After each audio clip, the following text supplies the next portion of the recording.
everyone, this is Sachin Gupta. Welcomes you in SKG Baba classes with the electricity part 3. तो आज हमारा topic क्या होना होना है?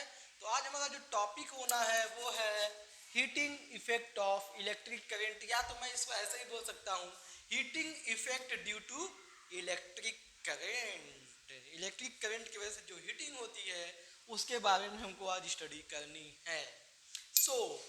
तो कैसे कंडक्टर, जैसे आपके घर में बहुत सारे अप्लायंसेस होंगे, जैसे आपका होगा इलेक्ट्रिक आयरन, या फिर जैसे आपका होगा इलेक्ट्रिक बल्ब, उसमें भी हीटिंग होती है।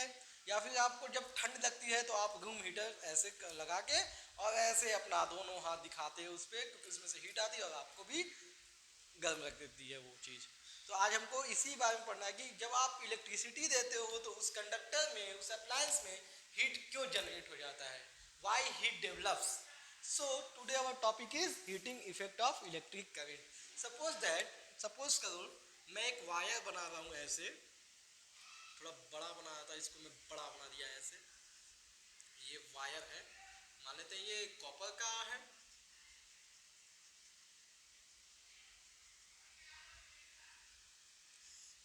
अब मैं इसको कनेक्ट कर दिया यहाँ पे बैटरी से। जब मैं बैटरी से कनेक्ट करूंगा यहाँ पे तो what is going to happen, here electron will flow. आप जानते हैं, मैंने लास्ट लेक्चर में पढ़ाया है, यहाँ से इलेक्ट्रॉन ऐसे फ्लो करेंगे, ऐसे इसमें इसमें ऐसे ऐसे इलेक्ट्रॉन का डायरेक्शन हो जाएगा। अब ये इलेक्ट्रॉन फ्लो करके ऐसे रैंडम ये चलता रहेगा। तो एक्चुअली आपको मैंने बताया था कि यहाँ पे कॉपर के एटम्स भी होते हैं, वहाँ पे कॉपर के एटम्स होते हैं, तो इलेक्ट्रॉन का कोलिजन होता है, जो कि वही क्या होता है, रेजिस्टेंस होता है। ये आपको मैंने पढ़ा दिया है। तो आप देखे होंगे, एक मैं छोटा सा एग्जांपल लेता हूँ। आपको अगर एक बुलेट दी जाए, सच्ची मत मान लेना, आपको एक बुलेट दी जाए, बंदूक दी जाए, एक गन दी जाए जिसमें बुलेट हो, और जब आप बुलेट फायर करते हो, suppose that this is a wooden block, this is a bullet, जब ये इसमें पेनिट्रेट होती है, जब इसमें लगती है, तो आप देखते हो यहाँ से ऐसे ऐसे क्या होता है, धुआं निकलता है। मतलब धुआं निकल रहा है तो वहाँ क्या डेवलप हुआ, हीट जनरेट हुआ। तो वो हीट जनरेट कैसे हुआ, क्योंकि इस बुलेट के पास थी वेलोसिटी, हाई वेलोसिटी कह सकते हैं। ये वेलोसिटी जिसके पास होगी उसके पास कौन सी एनर्जी होती है, हम yes we have read about, जिसके पास वेलोसिटी होती है वहाँ पे जो एनर्जी होती है वो होती है काइनेटिक एनर्जी। तो काइनेटिक एनर्जी जो बुलेट की थी वो यहाँ पे जाके पेनिट्रेट हुई, तो यहाँ पे सभी काइनेटिक एनर्जी क्या हो गई, खत्म तो नहीं होती है एनर्जी, नेवर डिस्ट्रॉयड, वो क्या हो गई, ट्रांसफॉर्म हो गई in the form of heat energy. Heat energy मतलब बुलेट की जो भी काइनेटिक एनर्जी थी वो ट्रांसफॉर्म हो गई हीट एनर्जी में। It is also a form of energy. So same उसी की तरह एज सेम कंडीशन, जैसे यहाँ पे वेलोसिटी की वजह से हीट जनरेट हुई है या काइनेटिक एनर्जी की वजह से हीट जनरेट हुई है, सेम कंडीशन इसमें भी होता है। जब आपका वायर जो है या इलेक्ट्रॉन से मूव करते हैं तो यहाँ पे कोलिजन होता है due to the presence of resistance की वजह से जो यहाँ पे कोलिजन होता है, तो इलेक्ट्रॉन की स्पीड या इलेक्ट्रॉन की वेलोसिटी कह सकते हो इतनी ज़्यादा होती है, तो जब वो एटम से टकराते हैं तो वहाँ पे क्या होता है, हीट जनरेट होता है। That's why heat generates in a conductor. तो किसी कंडक्टर में हीट ज़्यादा जनरेट होती है, किसी कंडक्टर में हीट नहीं जनरेट होती है। वो क्यों, क्योंकि जिस कंडक्टर में सोचो आप रेजिस्टेंस ज़्यादा होगा उसी कंडक्टर में हीट ज़्यादा जनरेट होगी। तो जिस कंडक्टर में रेजिस्टेंस ज़्यादा होगा तो उसके लिए हमको जानते हैं रेजिस्टेंस का फॉर्मूला क्या होता है। तो रेजिस्टेंस का फॉर्मूला होता है, आप देखोगे, rho L upon A. That means अगर रेजिस्टेंस किसी चीज की ज्यादा करनी हो, if the resistance we put high, then what we have to do, we have to put resistivity high and also we have to put length longer and we have to put area decrease, क्योंकि ये inversely proportional है। सो इतनी चीज हमको करना पड़ेगा। तो resistance high रखने के लिए हमको क्या क्या चाहिए, उसकी रेजिस्टिविटी बढ़ा दें। रेजिस्टिविटी कैसे बढ़ेगी, तो रेजिस्टिविटी बढ़ेगी फ्रेंड्स या स्टूडेंट्स मेरे, रेजिस्टिविटी कब बढ़ेगी? जब एक ऐसा कंडक्टर होगी जिसकी रेजिस्टिविटी बहुत हाई होती होगी। बहुत हाई किसकी होती है? एलॉयज की होती है। एलॉयज की रेजिस्टिविटी बहुत हाई होती है, जैसे नाइक्रोम हो गए, या फिर नाइक्रोम के बाद आपका मैग्नीनिन हो गया, या फिर आपके बहुत से एलॉयज होते हैं, ब्रास हो गया। तो ये जितने एलॉयज होते हैं उसकी रेजिस्टिविटी ज़्यादा होती है। जब रेजिस्टिविटी ज़्यादा होगी तो रेजिस्टेंस ज़्यादा हो गया। और लेंथ हम लोग कैसे हाई करते हैं? तो आपने जितने भी हीटिंग अप्लायंसेस देखे होंगे, या इलेक्ट्रिक हीटर आपके घर में होगा, तो आप देखोगे वो ऐसे उसका जो वायर होता है वो ऐसे ऐसे ऐसे ऐसे क्वाइल किया रहता है। तो क्वाइल क्यों किया रहता है? कि जब क्वाइलिंग करते हैं तो देखो वायर का लेंथ यहाँ से यहाँ तक, इसको मगर मैं ऐसे लगाऊंगा तो बहुत लंबा हो जाएगा, और जब मैं उसी को क्वाइल कर दूंगा तो वो क्या हो जाता है? छोटा हो जाता है। तो डेट्स वाई अगर हम इसलिए इसका लेंथ यहाँ पे हम बढ़ाते हैं by coiling the wire. And area कैसे कम करेंगे? तो हम बहुत पतला, देखोगे आप जब ये, या आप बल्ब देखोगे, इलेक्ट्रिक बल्ब देखोगे, उसमें जो क्वाइलिंग तो होती है लेकिन उसका जो वायर होता है वो बहुत थिन वायर होता है, बहुत पतला वायर होता है। क्यों? कि जब वो उसका एरिया कम होगा, पतला होगा, तो उसमें रेजिस्टेंस ज़्यादा हो जाएगा। तो हमको रेजिस्टेंस ज़्यादा, हीट ज़्यादा होने के लिए क्या चाहिए? रेजिस्टेंस ज़्यादा होनी चाहिए। रेजिस्टेंस कैसे ज़्यादा हो सकता है? जब हम एक एलॉयज ले, या मतलब उसकी रेजिस्टिविटी जिसकी, ऐसा कंडक्टर है जिसकी रेजिस्टिविटी बहुत ज़्यादा हो, ऐसा कंडक्टर है जिसका उसका लेंथ हम क्या कर दें? बाई क्वाइलिंग ज़्यादा कर दें। एंड द नेक्स्ट, और क्या करें? पतला वायर, जितना कम से कम हो सके पतला वायरिंग उतना ज़्यादा हमको हीट मिलेगी। तो आपने देख लिया कि दो तीन अलाव का मैंने नाम बता दिया, नाइक्रोम है, मैग्नीनिन है, या फिर आपका ये ब्रास है। ये सब एलाइज हैं, और इस एलाइज में क्या होती हैं? हीट ज़्यादा जनरेट होती हैं, क्योंकि उसका रेजिस्टिविटी ज़्यादा होता है। रेजिस्टिविटी ज़्यादा, रेजिस्टेंस ज़्यादा। सो तो रेजिस्टेंस हमको हीट के लिए क्या चाहिए? हीट के लिए हमको चाहिए, अगर हमको ज़्यादा हीट चाहिए तो हमको ज़्यादा क्या होनी चाहिए? रेजिस्टेंस होना चाहिए। ज़्यादा रेजिस्टेंस मतलब करंट क्या होना चाहिए? कम होना चाहिए। या फिर रेजिस्टेंस होने के लिए क्या, ये तीनों चीज़ जो होनी चाहिए वो ज़्यादा होनी चाहिए। अब देखो हम लोग ने बहुत फॉर्मूला पढ़ा हुआ है कि जैसे कि, अच्छा पहले तो ये देखो हीट कैसे जनरेट है? Due to collision. Collision means resistance की वजह से, हीट जनरेट हुई है, क्योंकि जब ये इलेक्ट्रॉन की काइनेटिक एनर्जी कॉपर के एटम्स, ये कॉपर के एटम्स हैं, जब ये कॉपर के एटम्स के कोलाइड करते हैं तो इलेक्ट्रॉन की जो काइनेटिक एनर्जी है, all are going to change in heat energy. That's why heat develops in a conductor.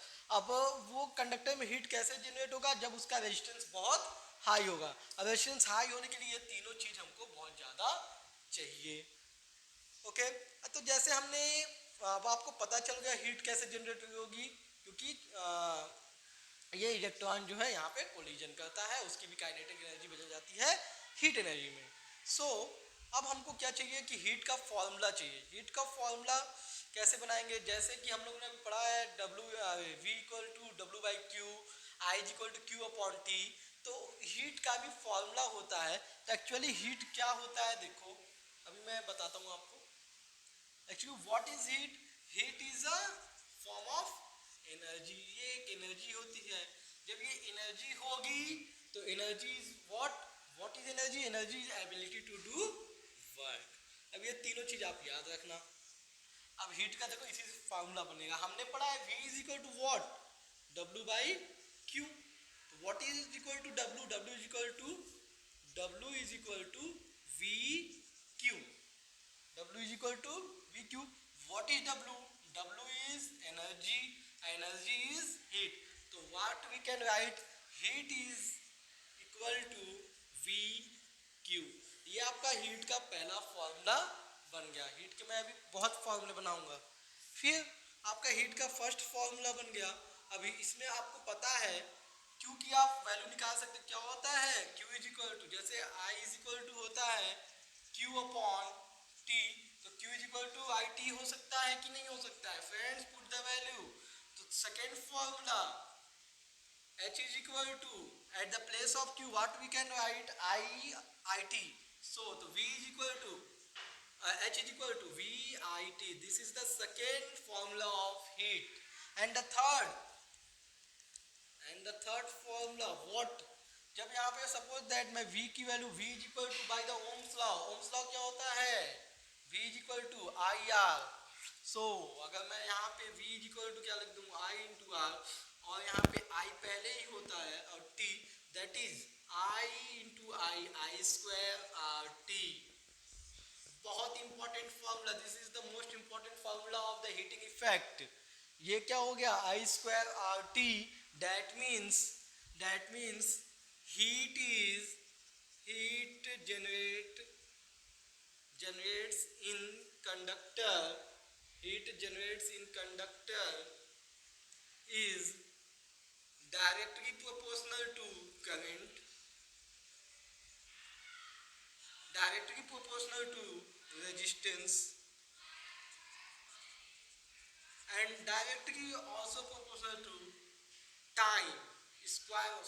Heat generates in the conductor is directly proportional to square of current, directly proportional to resistance, and it is also directly proportional to time for which current is pass. देख लो heat क्या है? Directly proportional है आई square के, are के और T के. That is called, यही चीज कहलाती है हीटिंग इफेक्ट या Joule's effect. Joule's law. Joule's law क्या होता है? देख लो. Heat generates in a conductor is directly proportional to square of current, resistance and the time for which current is pass. That is Joule's law of heating.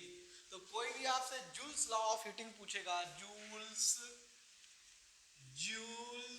law of heating क्या होता है? Joule's law of heating जो होता है, heat generate in conductor is directly proportional to square of current and resistance and the time for which current is pass. So we got three formulas and also we can derive a new formula. H is equal to हम जानते हैं I square R T. So अगर मैं I की value रखूंगा तो V upon क्या होता है H का? V is equal to I R. तो I का वैल्यू क्या आ जाएगा? I का वैल्यू आपका आ जाएगा V अपॉन R. तो यहाँ पे हो जाएगा V square upon R square, I की जगह पे इंटू आर इंटू टी. तो आर से आर कैंसिल, तो एच की न्यू फॉर्मूला आ गई V square T upon R. ये आपका एक नया फॉर्मूला आ गया चौथा. तो चार फॉर्मूले हो गए हीट के. देख लो मैं भी अच्छे से लिख देता हूँ चारों के चारों फॉर्मूले. ओके सो स्टूडेंट्स आप देख सकते हो हीट जनरेशन के कितने फॉर्मूले बन गए? चार फॉर्मूले बन गए. Heat is equal to V Q. जब चार्ज और वोल्टेज दिया होगा तब हम ये निकालेंगे, ये फॉर्मूला यूज करेंगे. करंट और टाइम और ये दिया रहेगा तब हम हीट के लिए ये फॉर्मूला यूज करेंगे. एंड करंट, टाइम और रेजिस्टेंस दिया होगा, रजिस्टर की वैल्यू दी होगी तो हम ये फॉर्मूला यूज करेंगे. और इसी फॉर्मूले को जूल्स लॉ बोलते हैं, मैंने बताया है. एंड लास्ट वाला जो फॉर्मूला है वो क्या है? हीट इज इक्वल टू, जहाँ पे करंट नहीं दिया रहेगा, वोल्टेज, टाइम और रेजिस्टेंस दिया रहेगा, तब हम ये चारों फॉर्मूला यूज करने वाले हैं फ्रेंड्स. सो अब हमारा जो नेक्स्ट टॉपिक है वो है electric power. Electric power. What is power? Power is rate of doing work. Rate of doing work. कितने पर यूनिट टाइम में कितना वर्क हो रहा है उसी को बोलते हैं पावर. अब जो ये पावर है उसका फॉर्मूला हम कैसे निकाल सकते हैं? पावर इज इक्वल टू क्या आएगा? W अपॉन टी, वर्क पर, या एनर्जी अपॉन टाइम. तो एनर्जी अपॉन टाइम, या हम इसको क्या कह सकते हैं? Work upon time. वर्क को भी हम क्या लिख सकते हैं? Heat upon time. तो अब हीट का फॉर्मूला हमको तीन चार फॉर्मूला पता है. हीट इज इक्वल टू क्या है वी क्यू, नीचे क्या है टाइम, फिर हीट इक्वल टू क्या है V I T upon time, and last one I square R T. ये सब किसका फॉर्मूला बन रहा है, देखो पावर का फॉर्मूला बनेगा I square R T upon T, and the last one is V square R into T, तो अब अपॉन टी। अब यहाँ से मैं पावर का अगर फॉर्मूला बनाऊंगा तो टी से टी कैंसिल, टी से टी कैंसिल, टी से टी कैंसिल, तो जो पहला फॉर्मूला बनेगा वी क्यू अपॉन टी, दूसरा पावर का क्या फॉर्मूला बनेगा वी आई, एंड तीसरा फॉर्मूला बनेगा I square R, and the last one V square upon R. ये आपके हो गए पावर के चार फॉर्मूले। सो फ्रेंड्स ये भी देख सकते हो आप, क्या पावर के चार फॉर्मूले मैंने बता दिया है। इसकी एसआई यूनिट जो होती है वो सबको पता है, 9th में आपने पढ़ा होगा, वैट होती है, एंड एसआई यूनिट वैट होती है। और कई जगह इसको हॉर्स पावर भी कहते हैं। 1 horse power is equal to 746 watt. 1 horse power equal to 746 watts. तो एसआई यूनिट पावर की, ये पावर के चार फॉर्मूले, हीट के चार फॉर्मूले अच्छे से देख लो, ये सब आपके यूज होने वाले हैं फॉर्मूले। ये हीट के सब फॉर्मूले हैं, ये पावर के सब फॉर्मूले हैं, अच्छे से देख लो इसको स्टूडेंट्स। अब हमारा जो नेक्स्ट टॉपिक आएगा कि कैसे आपके घर में बिजली आती है, तो बिजली का आपके घर में कहते हैं कि 10 यूनिट का बिल आ गया है या 100 यूनिट का बिल आया है, तो वो यूनिट क्यों बोलते हैं, उसके लिए हम नेक्स्ट टॉपिक हमारा वही है। उससे पहले आप अच्छे से इसको फॉर्मूले को सब नोट कर लो, पावर के जितने फॉर्मूले हैं एंड हीट के जितने फॉर्मूले हैं। तो आज अगला जो हमारा टॉपिक है वो है कॉमर्शियल यूनिट ऑफ एनर्जी, जो कि आपके घर में अगर आप एसी चलाते हो या फिर फैन चलाते हो या फिर जितनी भी बिजली या फिर इलेक्ट्रिसिटी आप यूज़ करते हो तो वो यूनिट में आती है। तो उसकी एनर्जी जो यूनिट में आती है वो क्या होता है, 1 यूनिट। तो that we are going to discuss. 1 unit is equal to 1 kilowatt hour. ये कैसे आया, तो 1 यूनिट क्या है कि कितना एनर्जी आप जला रहे हो। तो एनर्जी क्या होता है, पावर आपको पता होगा, power is equal to energy upon time, rate of doing of energy upon time. So तो what is energy? Energy is power into time। ये इधर आके मल्टीप्लाई कर जाएगा, बहुत आसान है। तो अब ये पावर की यूनिट क्या होती है, वाट। अब ये किलोवाट, यहाँ पे हम किलोवाट भी लिख सकते हैं क्योंकि 1 unit what is what, kilowatt hour. तो ये what is 1 unit, it is 1 kilowatt per hour. तो अब ये कॉमर्शियल यूनिट है। अब इसको अगर मैं, ये क्या है एक्चुअली, ये है जूल। अगर मैं इसको जूल में कन्वर्ट करूँ तो देखो कैसे होगा। 1 किलोवाट में कितना वाट हो जाएगा, 1000 वाट इंटू एक आवर में कितने सेकेंड, 60 इंटू 60, डेट मीन्स 3600। सो अगर मैं इसको कहूँ तो 336 इंटू 10⁵ या 3.6 इंटू 10⁶ जूल, इतना जूल होता है एक यूनिट में। सो इतना लिखोगे कि 1 यूनिट लिखोगे। सोचो अगर आपके घर में बोला जाए आपने इतना एनर्जी यूज किया है तो आपके पापा बेहोश कि अरे मेरा बच्चा इतना लैपटॉप यूज कर लिया। तो इससे अच्छा है कि आप क्या करो कि यहाँ पे यूनिट में ही बिल भेजते हैं कि आपके पापा को या किसी को हार्ट अटैक ना आए। सो कॉमर्शियल यूनिट ऑफ एनर्जी क्या होती है, यूनिट्स। 5 यूनिट, 10 यूनिट, तो 1 unit is equal to what, yes 3.6 into 10⁶ joules. तो 1 यूनिट कैसे, what is unit, it is a unit of energy consumption in daily life. अब आप समझ गए होगे 1 यूनिट इज इक्वल टू क्या होता है।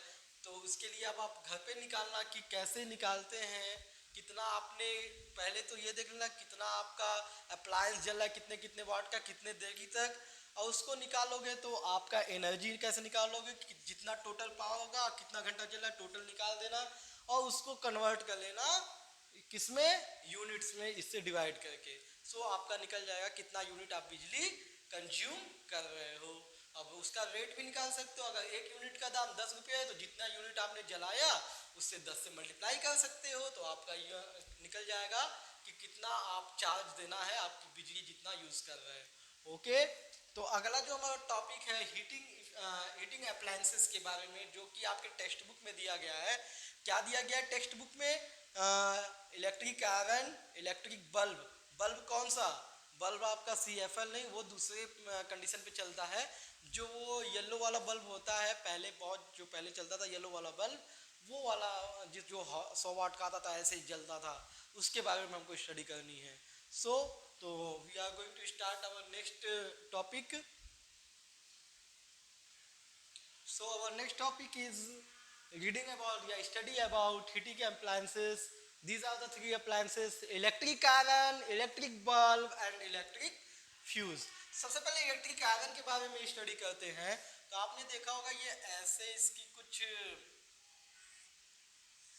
ऐसे होता है इसका बॉटम, एंड अंदर इसका जो होता है ऐसे कॉइल्स, वायर की क्या की जाती है, क्वाइलिंग की जाती है, ऐसे ऐसे ऐसे ऐसे ऐसे ये इसमें वायर लग जाते हैं, और इसका ऊपर का जो कंडीशन होता है ऐसे, यहाँ पे हैंडल,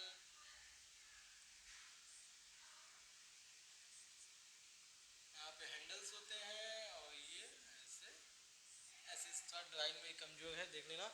अब ये इसके ऊपर ऐसे लगा होता है। तो क्या होता है यहाँ पे, ये ऐसा मेटल लिया जाता है, जो कि ये क्या मेटल लिया जाता है, ये एक एलॉय लिया जाता है, नाइक्रोम लिया जाता है, जिसमें हीट जनरेट होती है। तो अब ये यहाँ पे ये क्यों इसमें हीट जनरेट होती है, देखो यहाँ पे वायर को कैसे क्वाइल किया गया है, और ये बहुत पतला होता है अंदर। अब सोचो कि इसमें हीट तो जनरेट होगी, क्योंकि इलेक्ट्रिसिटी दिए, लेंथ बढ़ गई, लेंथ बढ़ गई तो रेजिस्टेंस बढ़ गया, एरिया कम है रेजिस्टेंस बढ़ गया, रेजिस्टिविटी भी हाई है इसकी, तो ये सब जानते हैं कि करंट बढ़ेगा, करंट भी बढ़ रहा है, रेजिस्टिविटी भी बढ़ रही है, एंड लेंथ भी बढ़ गया, एरिया घट रहा है, तो इसकी रेजिस्टेंस बढ़ेगा और हीटिंग जनरेट होगा। जब हीटिंग जनरेट होगा तो इसमें हीट तो जनरेट होगा ही होगा, एंड क्या होगा, यहाँ पे हीट के साथ साथ अगर मान लो कि अगर ये इसमें कहीं टच हो जाए तो करंट भी जनरेट हो जाएगा। इससे बचने के लिए क्या करना पड़ेगा, तो उससे बचने के लिए यहाँ पे एक और चीज लगाते हैं, जो कि बोलते हैं माइका, शीशे की तरह होता है। आप देखना कभी प्रेस खोल के ऐसे घर पे मार खा लेना थोड़ा, तो माइका के शीशे की तरह होता है, जो कि इलेक्ट्रिक आयरन में लगा होता है, जो कि क्या होता है, good conductor of heat and bad conductor of electricity. तो हीट तो पास हो जाती है यहाँ से आयरन पे, लेकिन यहाँ से करंट पास नहीं होती है। दैट्स वाई हम लोग माइका यूज करते हैं, mica. And this wire is made up of nichrome का होता है, नाइक्रोम का यूज करके हम लोग ये बनाते हैं। एंड नाइक्रोम क्या होता है, जिसकी ये एक एलॉय है, जो कि निकेल और क्रोमियम से मिलके बना होता है। इसकी जो रेजिस्टिविटी होती है बहुत हाई होती है, एंड हाई रेजिस्टिविटी के कारण इसमें हीट अच्छे से जनरेट हो पाता है। इसका मेल्टिंग पॉइंट बहुत हाई होता है, ये मेल्ट नहीं होता, मेल्टिंग पॉइंट भी बहुत हाई होता है इसका, डेट्स वाई ये मेल्ट नहीं होता है। हीट मान लो जनरेट होगी, अगर कॉपर का या ऐसा कुछ वायर लगा दिया तो वो ज़्यादा हीटिंग की वजह से क्या हो जाएगा, जल जाएगा या गल जाएगा, मेल्ट हो जाएगा। डेट्स वाई ऐसा हम नाइक्रोम लगाते हैं कि इसका मेल्टिंग पॉइंट ज़्यादा हो। तो ये is all about your electric iron. जो आपका सेकेंड चीज़ है वो है इलेक्ट्रिक बल्ब। कैसे बनता है, ऐसे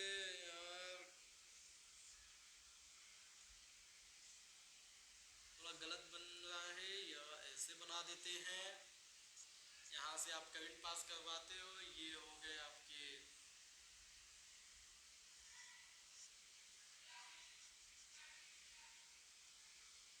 ये आपका इलेक्ट्रिक बल्ब हो गया। मान लेना नहीं भी हुआ तो मान लेना थोड़ा। तो ये इलेक्ट्रिक बल्ब में आप यहाँ से वायर इससे कनेक्ट है ऐसे, तो यहाँ पे आप देखते हो कि ये ग्लो करने लगता है बल्ब। अब वो हीट तो यहाँ पे हीट जनरेट हो रही थी, लेकिन ग्लो तो नहीं कर रहा था। अब यहाँ पे ग्लो करने लगता है, तो एक्चुअली क्या होता है, यहाँ पे जो ये क्वाइलिंग होती है ये होती है टंगस्टन। डब्ल्यू क्यों लिखा, डब्ल्यू टंगस्टन जो होता है उसका जो सिंबल होता है इन पीरियोडिक टेबल होता है डब्ल्यू, और उसको पढ़ते हैं टंगस्टन। टंगस्टन इसलिए यूज करते हैं बल्ब में कि टंगस्टन का जो मेल्टिंग पॉइंट होता है वो बहुत हाई होता है, मेल्टिंग पॉइंट होता है 3380 डिग्री सेल्सियस, मतलब इतना हीट मिलेगा तब तो वो जाके गलेगा, नहीं तो क्या होता है इतना ज़्यादा इसको हीट मिलनी लगती है तो हीट एनर्जी एट लास्ट क्या हो जाती है, हीट एनर्जी कन्वर्ट हो जाती है लाइट एनर्जी में। डेट्स वाई बल्ब ग्लोज, क्या होता है रोशनी देने लगता है। क्यों? क्योंकि जितनी हीट एनर्जी एट लास्ट किसमें ट्रांसफर हो जाती है, लाइट एनर्जी में। तो आपसे बल्ब के बारे में क्या क्या पूछ सकता है कि यहाँ पे जो मटेरियल लगाता है वो क्या है, टंगस्टन। मेल्टिंग पॉइंट उसकी कितनी होती है, 3380 डिग्री सेल्सियस। टंगस्टन क्यों यूज करते हैं, क्योंकि वो यहाँ पे बल्ब बहुत ज़्यादा हीट हो जाए और वो गले ना, और तो वो इतना इतना देर तक हीट हो जाए कि वो उसमें से हीट एनर्जी किसमें कन्वर्ट होने लगे, लाइट एनर्जी में। तो इसलिए यहाँ पे ये इलेक्ट्रिक बल्ब का हो गया आपका पूरा। अब आपका आता है इलेक्ट्रिक फ्यूज। इलेक्ट्रिक फ्यूज क्या होता है, तो आप देखते होंगे इलेक्ट्रिक फ्यूज घर में लगा होता है। तो ये क्या काम करता है, this works disengaging in current, current को डिसएंगेज करता है या फिर ब्रेक करता है, सर्किट ब्रेकर कह सकते हैं इसको। जैसे मान लो आपके घर में ये मीटर लगा हुआ है, तो मीटर में आप देखोगे दो वायर आता है, दो तार ऐसे आते हैं, एक ऐसे निकला होता है, एक क्या होता है यहाँ पे फ्यूज लगा रहता है, ऐसे फ्यूज ऐसे यहाँ पे लगा रहता है। यहाँ से यही था बीच में सर्किट, देखो ज्वाइंट पूरी नहीं है अभी यहाँ पे। अब ये इसका ये निचला पार्ट है, ये इसका क्या है, अपर पार्ट, जो कि ऐसा लगा रहता है, देखे होंगे आप।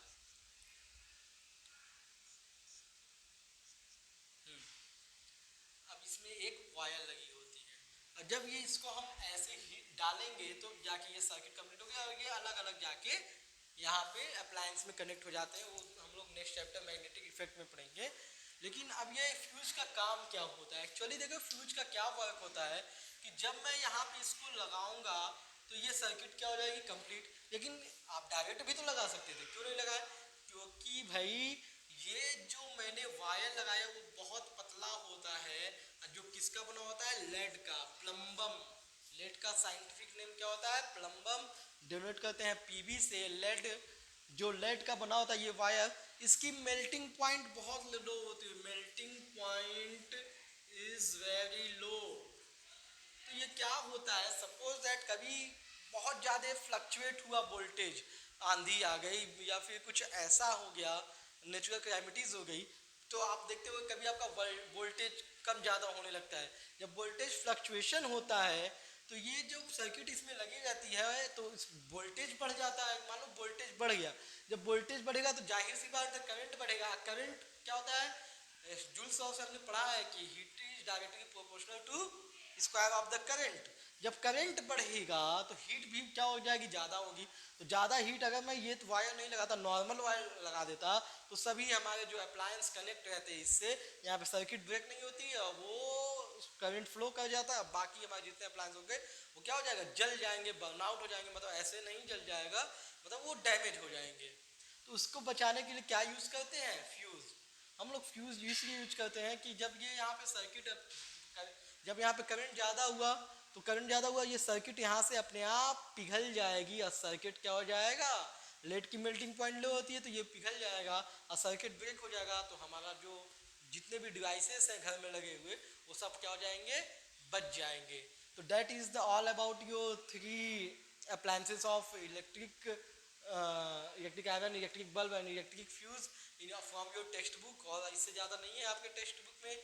बाकी हमने सब पूरा सब कुछ तीनों लेक्चर्स में पूरा आपका इलेक्ट्रिसिटी कंप्लीट हो गया है। बचे हैं क्या आपके न्यूमेरिकल्स, जो कि हम नेक्स्ट एक लेक्चर लेंगे पार्ट 4, जिसमें केवल न्यूमेरिकल्स हो गया। बहुत अच्छे अच्छे फ्रेंड्स न्यूमेरिकल होंगे, उसको आप देखिएगा, ट्राई कीजिएगा घर पे। और मैं भी आपको लिए कुछ अलग से भी पहले तो मैं न्यूमेरिकल देके सॉल्व करूँगा, अब कुछ न्यूमेरिकल ऐसा दूंगा जो आपको लगाने के लिए, आपके बोर्ड्स के एग्जाम के लिए बहुत अच्छे हो सकते हैं प्रिपरेशन के लिए। सो वीडियो को लाइक करना, कमेंट करना, शेयर करना एंड सब्सक्राइब करना और बेल आइकन प्रेस कर देना। ओके, तो आपने देख लिया होगा। Thank you friends, bye and stay home.